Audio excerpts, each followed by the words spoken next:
I like to visit worlds I haven't visited.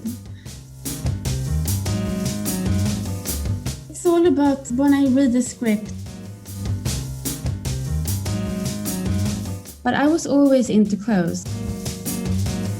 What I want anyway is to try to combine sort of credibility in a character, personality, but also something desirable in a look.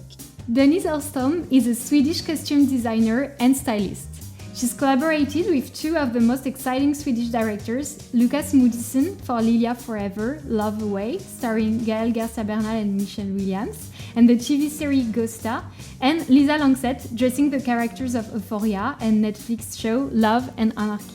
Denise, I'm very happy to have you today on Profession Costumière. Welcome. Thank you so much. I'm so happy to be with you. So, if it's okay with you, I'd like to start with coming back to the beginning of your career as a costume designer and ask you how you became a costume designer. Yes. Well, I don't think I was aware that there was a profession called that, or that you could actually do it. I just sort of slided into it. When I was around 19, my friend's sister, she had a friend who was a stylist, who was looking for someone to work in her clothing shop. And so I applied for that job. I didn't get that job, but then instead she asked me if I wanted her, to assist her when she was doing styling instead. So that's how it started. So by coincidence, I guess, and also we just started to work and I discovered that it suited me, that it fit me very well. But I was always into clothes. I mean, like reading magazines, sort of like experimenting with sort of dressing in different ways, seeing how it made me feel, and sort of what I got access to by dressing in different ways, basically. So always liking clothes, liking nice things. And I can't remember that I was ever not interested, sort of. I was always interested in clothes. Always interested in clothes. And then movies arrived later on. You started as a stylist? Yeah, exactly. No, but she was doing both like feature films and advertising as well. So we started like that. But I was always kind of interested in movies too, starting to watch like art house movies when I was around maybe 16, discovering that sort of. But I didn't think about that you could actually work with it until I did, basically. And so you have worked several times with a Swedish director that I really like personally, Lisa Langseth. Yeah. She's a director that revealed the now Oscar winner and Louis Vuitton muse Alicia Vikander. And together you've worked on Euphoria, starring Alicia Vikander, Eva Green, Charlotte Rampling. It was in 2019. And last year on Love and Anarchy, a romantic and original Netflix show. Yeah. So could you tell us how you and Lisa Langseth met? Well, I think I can't really remember when we met, but I think I got recommended to her by her previous costume designer called Lisa Langseth, who had then become a film composer instead. So she recommended me, and we met. And I can't remember our exact first meeting, but the first thing we did together for Euphoria was that the two of us went to London to see Eva Green. Yes. And we got along, we understood each other's references, and mostly I think we trusted each other. That's like a common trust from the beginning, sort of. So that's how we started. It's very unusual. I had never heard of a costume designer who became a costume composer. That's very... She's very good. Like interesting. I'll look into it. Yeah, do.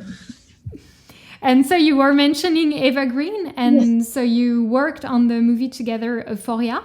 So to sum up the story, Eva Green is a very sick woman who has decided to end her life in a special place, offering the freedom to choose when and how to live. And she's taking her sister with her, a photograph played by Alicia Vikander, to support her into the journey. And there's also Charlotte Rampling, who works there as a guide and a mentor to accompany Eva Green within her last days. So I was wondering how you prepared Euphoria costumes and maybe also what indications Lisa Langseth shared with you about what she wanted for the characters. Well, I mean, that Alicia's character was the most sort of legible, the most obvious sort of. Her lifestyle and the environment she would have moved in and the people she would have known. I mean, like, it's groups of people that are very exposed on social media. So she was quite easy to find reference material for. A New Yorker, a photographer. Exactly. And also like moving within like a fashion art world sort of. Yes. And so for her, it wasn't difficult. And I think we talked about that she was like a bit of a reckless tomboy, a heartbreaker with an effortless look, but that there was quite a lot of effort put into that effortlessness. Yes. So, and with Charlotte, the first thing was the clinic's uniform. I think that was at least as a starting point with her. And we discussed back and forth that if they were going to wear a uniform at all, but in the end we decided that they should, for many different reasons, really. Both because we wanted the clinic to get like a contemporary lifestyle packaging, despite the very sad, like non-lifestyle fact people were there, sort of. And also, I mean, like, that's vague, slightly like Japanese appropriation, like aesthetics that spa places use to get like a heightened feeling of holy rituals and words of wisdom and stuff like that. So that's how we started, and we wanted the stuff to melt together with the gardens and the place. Yes. And not to steal focus from the story, I think. And also maybe picturing that in a place like that, in that very special situation, that you maybe want more the sense of personality rather than the actual, a new person's actual personality, if you know what I mean. And Charlotte's first fitting, it didn't go well at all. Oh, why? We had quite short preparation time, and it was spread out like all over Europe. So I met Charlotte in London, Lisa was in Munich. And the only thing we had discussed previous was that we sent mood boards. So that was the only thing that Charlotte had seen. And I had like a slightly more scruffy, a little bit more new agey, less elegant idea about her. But I'm happy how it turned out. But she wanted it to be like a little bit more elegant than I like wanted from initially beginning. Exactly. Yes, I guess that working with such a, like, she's really iconic actress and she's worn so many costumes, so I guess I wanted to ask you because I guess she's quite opinionated about what she wears. Absolutely. But I mean, like, I think we met somewhere in the middle at the end. Like having, like, for me anyway, like some new agey subtle things, but still like elegance, timeless elegance that she's aiming for. The result looks really beautiful on screen. I'm happy, thank you. And what about Eva Green's character? Well, Eva Green's character was the most difficult, I think, because it's both like the element of like what you want to spend the last days of your life in. Is it sort of sweatpants you bought for the occasion, or are you more sentimental and would wear something that you got from someone you love? Or, I mean, like, is that you spend the last of your money buying something that you always wanted. I read her when I read the script as a bit sentimental, among many other things, of course, but I wanted it to be a little bit more clear who she had been before she got here. Maybe like a pair of very well-worn jeans or a very loved sweater. Like, had she been a music lover earlier? I mean, like some clues about who she used to be. But Eva wanted it to be very basic, and that's what in the film. Yeah. We went through like many different stages. And yes. Yeah. And before arriving to the quite final basic, costumes. the final look that she has. Yeah. So I also wanted to ask you about Love and Anarchy. So the Netflix TV show that you worked on with Lisa Langseth again, 3 years after Euphoria, if I'm not mistaken. So the series is about a consultant, Sophie. She's a very attractive and smart woman, married with 2 children, and she starts a new job in an edition company. And there she meets a young man that is going to change her life. So again, I was wondering what informations you were given by Lisa Langseth on top of the script, what she had in mind maybe, and what you discussed about the characters.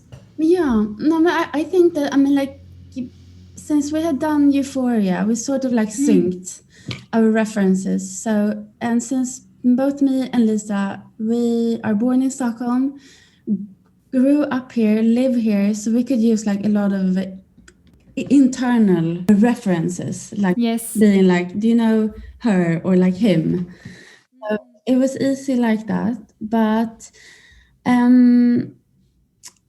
mean, like, usually I read the script, I make a mood board, and then use that as a basis for me and the director to discuss like specifically where to sort of go with the characters.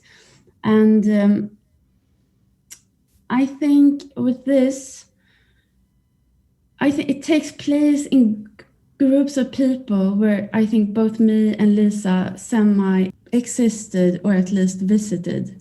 So, so we could easily sort of be very specific from the beginning. You had inspirations of people you knew maybe in the city and that inspired you? Yeah. Okay.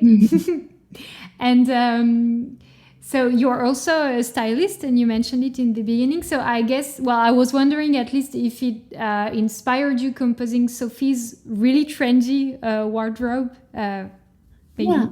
No, I mean, like, we wanted it to feel like Stockholm now. So it was important that it felt contemporary and trendy. And I think that Sophie is the kind of woman that follow trends.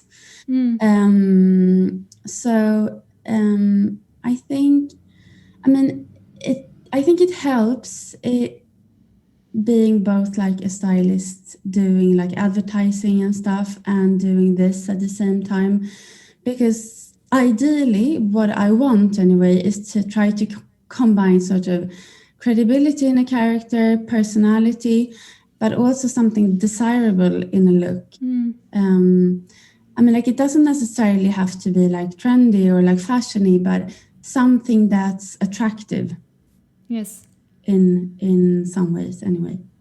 Yeah. Well, it definitely works. Her looks are so desirable. I really love the way she's dressed.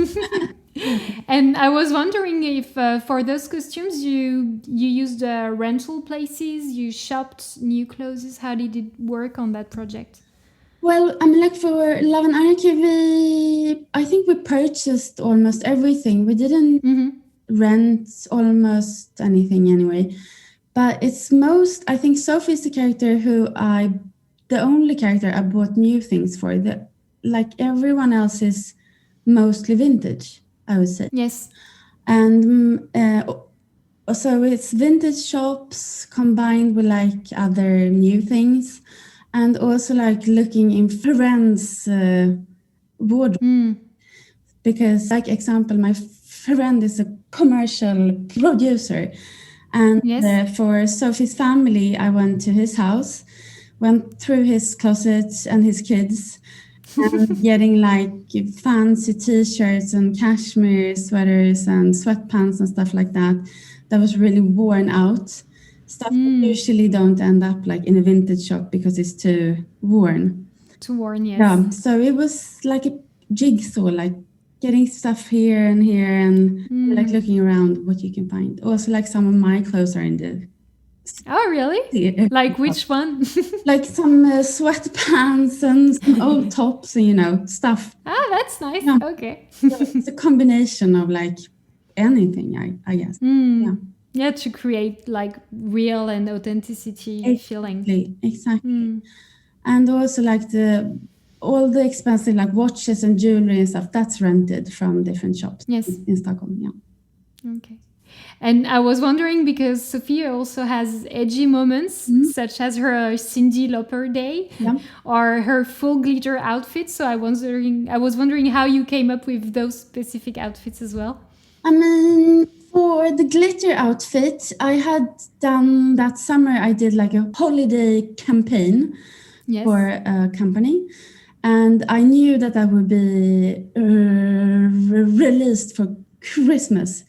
So I kind of had that in mind all along. So when it came out, I just went and got it. And it was lucky for me that both Lisa and Ida liked it. So that was how that came about. And with the Cyndi look, I mean, like we needed to think through what she could have in her wardrobe that was believable to be in there. But I think that Sophie is the kind of woman who buys both like cheap and expensive stuff, and both basic and more wild.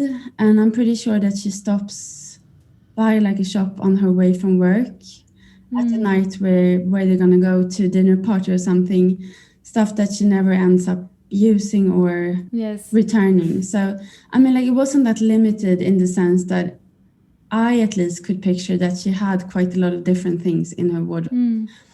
And she finishes off that look with her husband's suit jacket as well. Yes. So it was a bit of, I mean, like mix of everything. And it's nice because in the show you see her actually composing the outfit and trying things on. It was a fun to shoot as well. Well, thank you for these answers. And I also had a questions because you worked on this TV show, but other series and other long films. So I was wondering if you enjoyed, maybe it's maybe a bit cliche question, but did you like better working on series or feature films? Or I guess it depends, but I also guess it's a very different experience designing costumes for a series and a feature movie. Absolutely. I mean, like I like change, so I like to do both. I mean, like I wouldn't do only feature films, I wouldn't do only TV series, and I wouldn't do only advertising. So I like the mix of it, and usually I do like one long project per year, because to me that's sort of a good balance between... Because when you do like something long, either if it's a TV series or a movie, it absorbs so much of your life and like energy. And from the moment you read the script, you kind of have it with you constantly. So for me, it's the mix that I do, and I like to keep it like that. I think it's inspiring in both ways as well, and has good effects in both ways. That I can use the stuff I learned still in advertising when I do TV series and films, and the opposite as well. Otherwise, yes. Very interesting. So you found a good balance between those projects. Yeah, I think so. I'm happy at least with it. No, I wouldn't do it any other way, because when I've done like a feature film or a TV thing, I miss the advertising thing, and the opposite as well. Plus, it's so like different worlds as well. I mean, like both the way you work and the people is different people, and also the tempo in it all is different as well, and how you think as well is different. How long is it usually when you work on a commercial, an advertisement? On a commercial, it's, I mean, like it can be anything from like 2 weeks up to a month, but it's usually around 2 weeks. Whereas, I mean, like depending on the project, it's, I mean, like I started with Euphoria, I think I started in the beginning of October, and I finished, I mean, like maybe in February, but then the shooting goes on without me. Yes. And I do like occasional days, but I mean, like it's at least half a year when and even more, because I think I read the script in May, and then we started in October, and then the shooting started in January. So I mean, like it's with me like on a daily basis. Yeah. For like almost a year, definitely. And I had a few questions about costumes in general. For instance, I was wondering if there are some movie costumes that you especially like and that still inspire you. Yeah.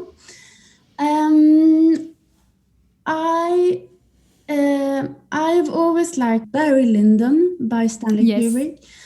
And I just recently heard in a documentary I saw that they didn't design like anything for that. They just got their like inspiration from paintings. So they copied everything from paintings. Wow, which was interesting. And I think it worked really, really well, because I mean, like, that's the good thing about that movie, that it's believable. And even if it's a period movie, you don't really think about it. It just is. And without feeling like a fancy dress party, it feels believable, and you forget it's there. Yeah. I think, yeah. And but also, like, there's another old movie called Snowtown, which is contemporary, that I really like. I thought when I saw that, it was years ago now, but I remember thinking that was really inspiring. I like the costume design in Euphoria, the TV series, as well, as a more recent example. Yes. Also, The Favorite. I thought that was really good too. There's a Belgian or like Dutch movie called Bullhead that I think is really good. Yeah, I mean, like, I guess I could go on forever, but that's, I mean, like, just that pops into my mind, sort of. Great. Yeah, very different universes. It's interesting. Yeah. And is there a specific costume that you have designed and that you especially like? I mean, I still like Lylia that you mentioned earlier. Yes.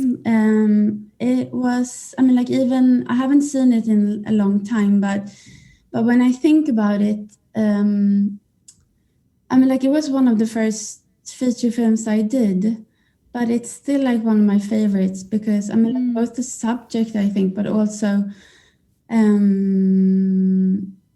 it was the first time I worked with Lukas. That was fun. And I was just, I mean, like, when I see pictures from it still, I'm happy about it, sort of.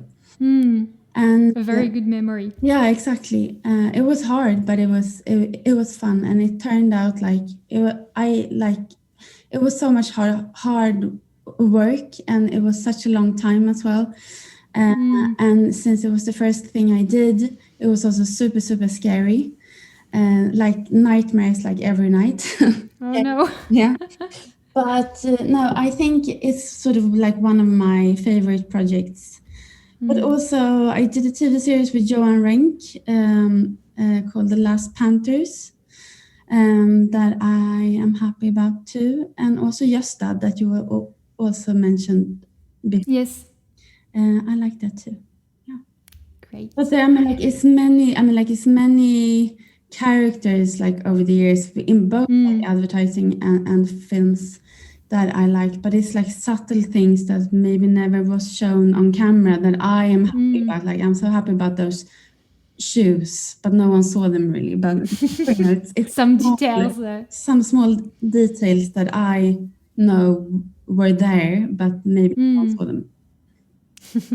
And I was wondering, as a last question, if there's any kind of project you'd really be interested in working on? I think for me, it's all about when I read the script, if it sort of starts something in me, if I get inspired just by reading. It's more about the story and the characters, I think, rather than that I dream of something specific. I like to visit worlds I haven't visited. So I like when it's new. I like when I don't know my way around it. I like to discover sort of new things. So I think it's more about that. The constant sort of progress for myself, basically. Yeah. Well, I wish you a lot of very interesting and new things to discover next. Thank you so much. Thank you so much. You're welcome. Me too. And that's it for my questions. I don't know if there's anything you'd like to add, maybe, or... No, not really. No. Like you said, talking about your job as a costume designer is quite rare. So it's fun to talk about it. And it's also like you realize that you don't talk about it that much. And especially not, of course, when you bump into someone who does the same thing as you do, you talk about it, but not like this. So it's nice. And also, like, I feel when something is being talked about, it's mostly like period design, and I think that's interesting too, of course. But I think contemporary stuff, it's so much detail put into that and thought. So I think it's too bad that it's not explored. So it's nice. It's been nice. Oh, well, I'm very glad to hear. Thank you, Denise. Thank you. Thank you so much. And I wish you luck as well. I'd like to thank Denise Östholm for sharing her experience, both as a costume designer and a stylist, and her thoughts about the profession recognition and media coverage. If you like Profession Costumière, you can give it stars on your podcast app and share it with the people you love. You can also join the podcast on Instagram @Profession Costumière to discover the faces, works, and inspirations of my guests. Bye!